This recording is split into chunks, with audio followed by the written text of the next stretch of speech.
بسم الله الرحمن الرحيم. ازيكم يا حبايب قلبي، عاملين ايه؟ النهارده هنشوف احنا هنحدق الليفت بتاعنا ازاي.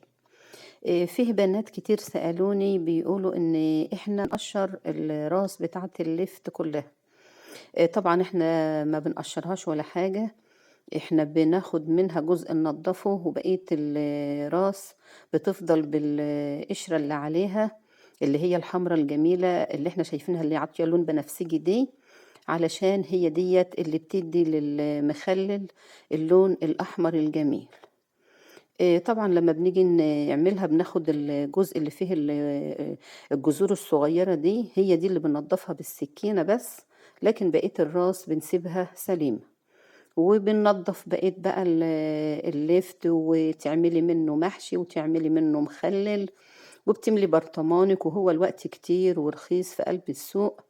طبعا الكلام ده بنقوله للبنات اللي لسه جداد على المطبخ، اللي مش عارفين ازاي يخللوا اللفت.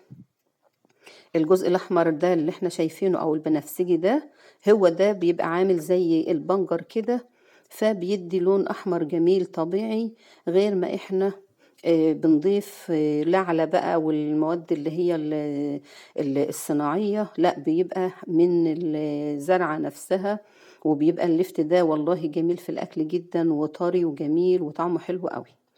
بننضفها بالسكينة كده زي ما احنا شايفين، الجزء بس اللي فوق ده اللي فيه الجذور الصغيرة دي بنقشرها كده زي نحت كده، وبتفضل معاكي جميلة وحلوة بالطريقة اللي احنا شايفينها دي.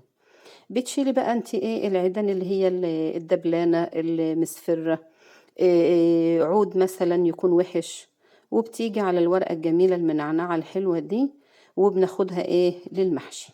على فكرة طعم ورق اللفت في المحشي جميل جدا، ولما بتيجي تسلقيه برضو ضيفيله ليمونة وحبة كمون، والله العظيم بيبقى تحفة في المحشي. وزي ما قلنا بقى هتحدقي وهتعملي محشي رخيص، يعني الربطة ب5 جنيه، ما هياش حاجة.